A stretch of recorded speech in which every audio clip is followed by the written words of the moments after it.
Hi, I'm Jessica Williams from The Lens, and this is the District 4 Orleans Parish School Board Candidate Forum. The Lens is teaming up with WWNO-FM to conduct these candidate forums, one for each district, to allow candidates the chance to express their views on education and to talk with each other. In this district, we have Lourdes Moran, a civic activist and grandmother to a child in the public schools, and Leslie Ellison, a CEO of an education consulting company and former charter board president.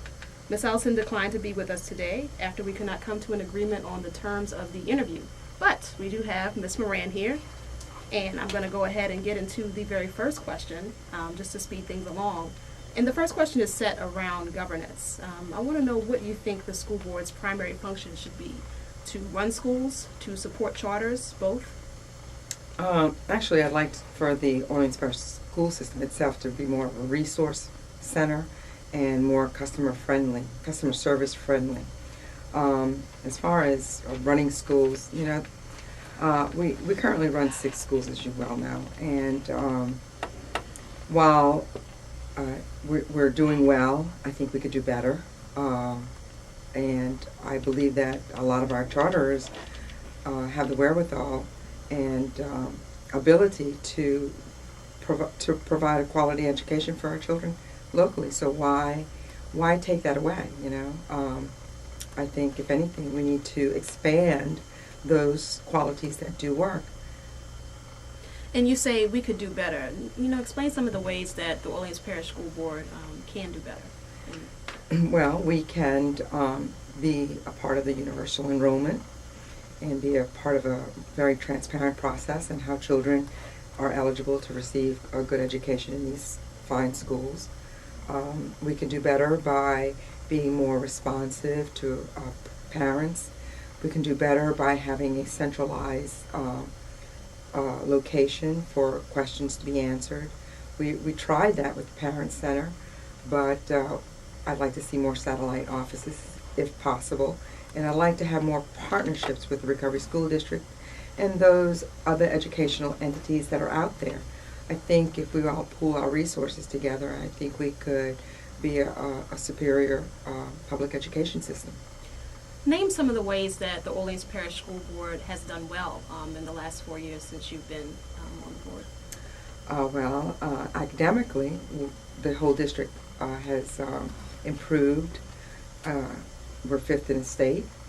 The cohort rate has improved, which for a lot of people that don't understand that is tracking of children from elementary all the way through graduation and ensuring that they do walk across the stage. I believe that the data has been released that there are more children that qualify for TOPS. That's huge. Mm-hmm. So it's not just about graduation rates, because you can graduate, but there are kids that might not qualify for TOPS. So in my opinion, we still haven't crossed that, we haven't achieved that level. Financially, when I joined the school system, we were in the red. We were also under investigation for spending of $70 million of title funding. All that has been resolved. We actually we moved forward and attempted at getting a bond rating for the first time in the history of the school system, and we accomplished that. I personally went to Texas and spoke to Moody's and Standards & Poor. What else? We have policies that were completely revamped. We had district policies that were even, contradicted each other. All that was thrown out, and we started anew. We actually put into place work that the school system had paid for in prior years.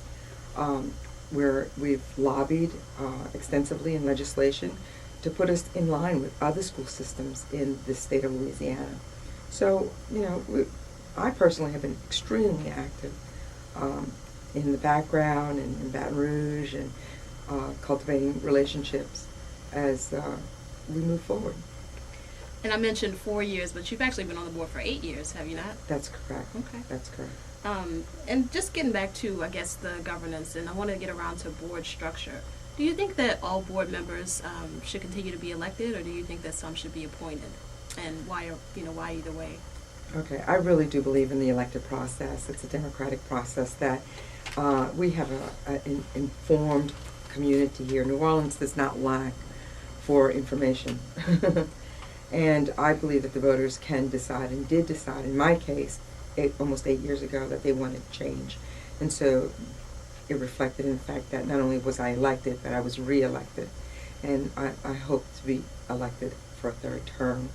The appointed piece, the question there is really who makes those appointments and to whom they would answer, as opposed to the elected process, because we have to answer to the voter. Okay. Let's talk about the charter school movement. What would you say have been some of charter school strengths in New Orleans? What have they been able to do that, hasn't been done before, if anything? Well, site-based decisions is at the heart of this, and how to actually spend their dollars and provide the necessary resources for children.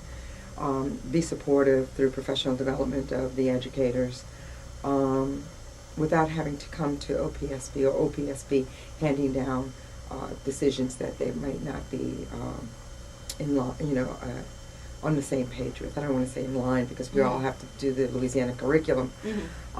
But I think I think that's at the heart of the site-based decisions, and actually they get a more hands-on approach to the point where I feel that they can actually meet the child, as opposed to the child having to,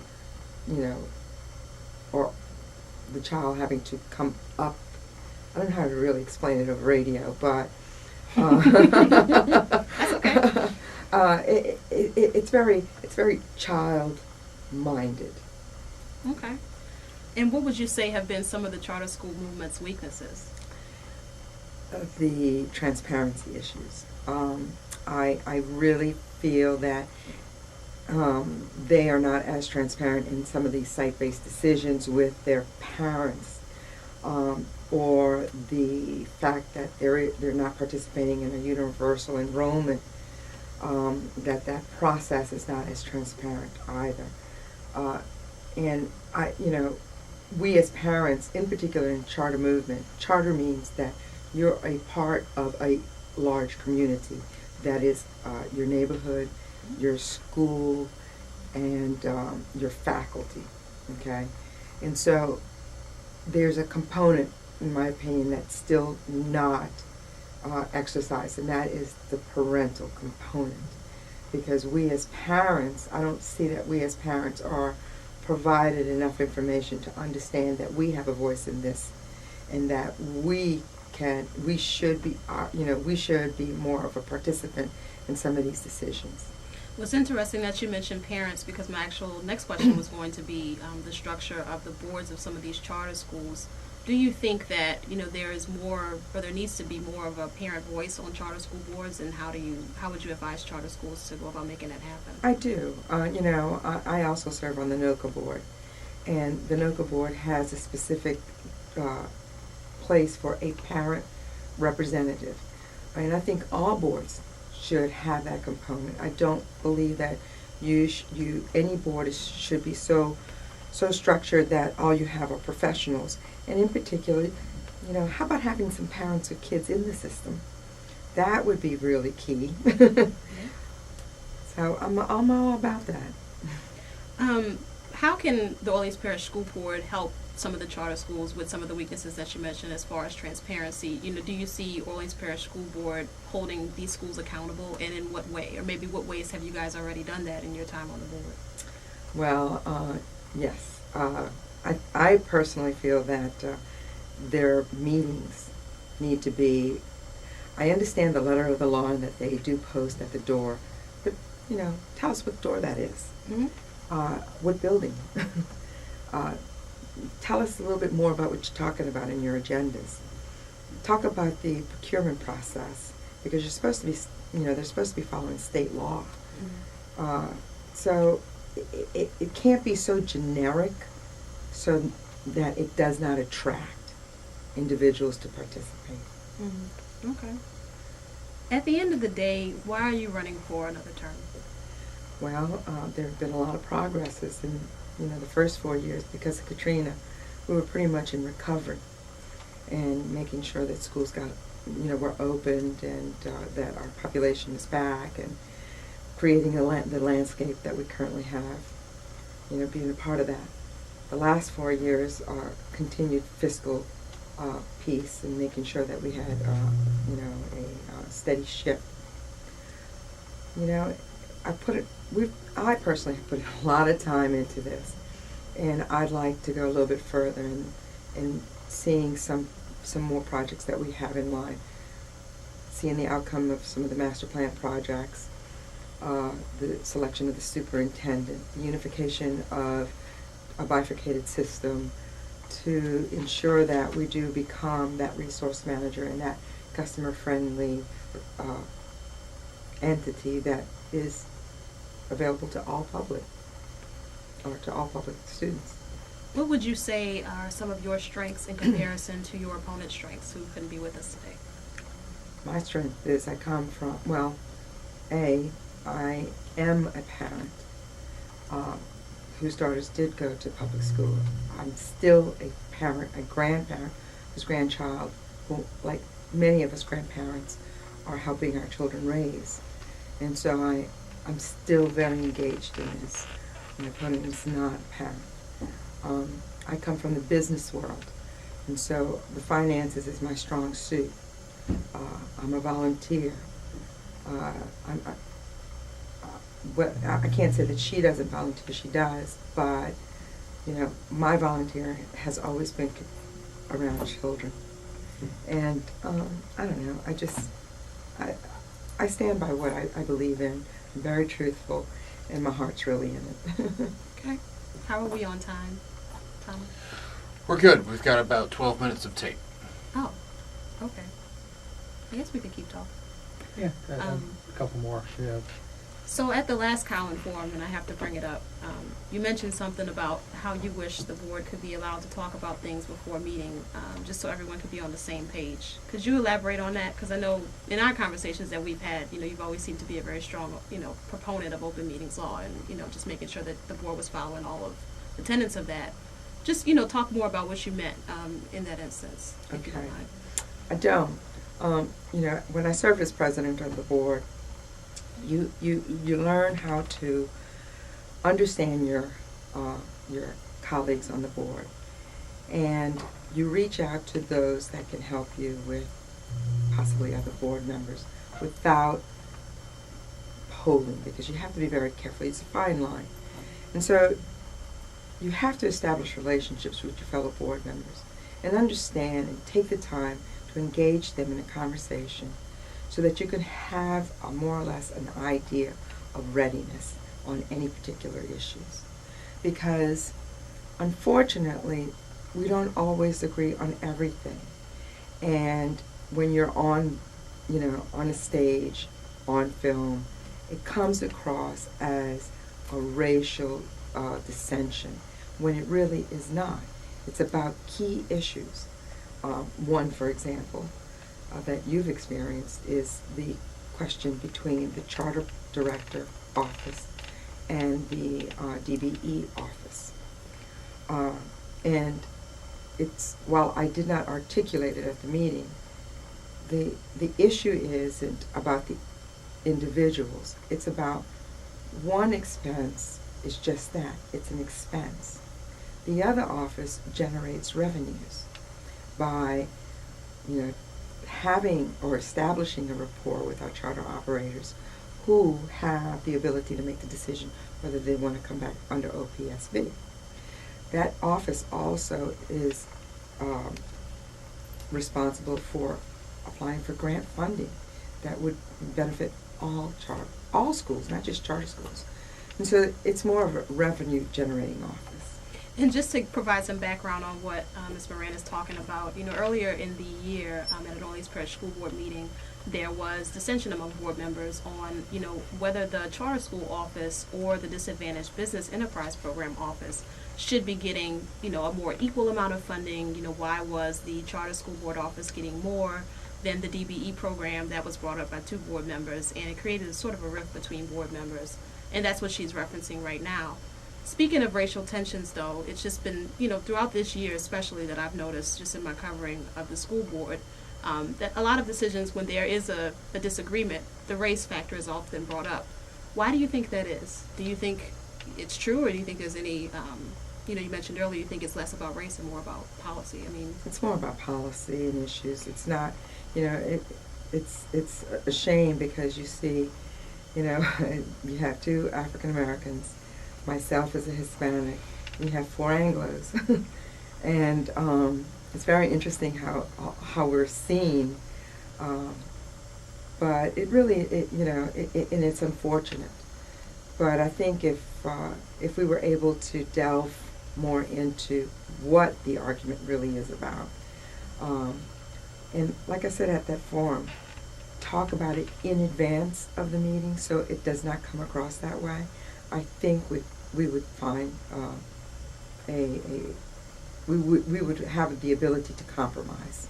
And you say how it's seen. Do you think that people, when they're seeing those meetings, assume that you would be also considered an Anglo-American, or what do you mean how it's seen? That's right. Mm-hmm. I'm not understanding that. Because, and even with Mr. Bonin, because he is Anglo, but Mm-hmm. he's voting with the 2 African Americans. I mean, so I'm not, when that conversation comes up, it's very interesting how, what people are, I guess, visualizing mentally, because physically it's not there. Mm-hmm. And this, it just seems like this has come up, within the last year. It seemed like before, and I haven't been around forever, but I've noticed how you guys were in the last 4 years you've been in office. You seem to be on agreement in most things. Yes, for the first 3 years, we were unanimous Mm-hmm. in every decision. Mm-hmm. This year has been a little bit more turbulent, and it's a shame because that gets lost in all of our progress, and I don't believe that this board really deserves to be just categorized as being racially divided.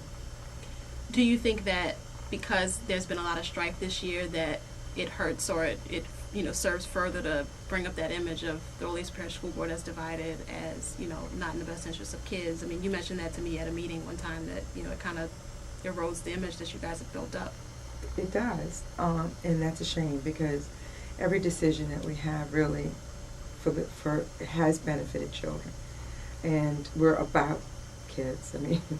It's always about the children first, and it's really funny because when I first ran for the office, I couldn't even say that phrase because the system was not behaving in the best interest of kids. But I believe that has changed over the course of 8 years, and it's it's very hurtful to know that that's all that's being taken from all the accomplishments that we've made. How are we doing on time? We good? I should wrap up. I'll give you a chance to give your closing statement. Here's your opportunity to let voters know anything that they would want to know about you and about your campaign, what you stand for. Okay. You have the Thank floor. you very much. Okay. For more than 2 decades, I've been working to improve public schools. Much of that work was done outside of the public view. Just as when I was just a parent, like many of you, a mom who wanted my girls to have every opportunity available to them. So what's happening here in New Orleans is not an experiment to me. I'm not trying to build any models. This is personal. And I carry with me the feelings and the frustrations that I had as a parent in every meeting. But I also carry with me the hope that every parent brings with them at the start of each school year. So while I'm extremely proud of what my colleagues on the board and I have accomplished, I am not satisfied. There are so many challenges to be faced. But when you examine my record in service to not only District 4, but throughout the New Orleans area, I believe that you'll see that I'm uniquely qualified and prepared to meet them head-on. If granted the opportunity to once again serve on the board, I will continue to fight for accountability, accessibility, and achievement. And anyone who knows me knows that I'm not afraid of a good fight. So I thank you again for your time, and I hope that you'll give me some consideration on November 6th. Thank you so much.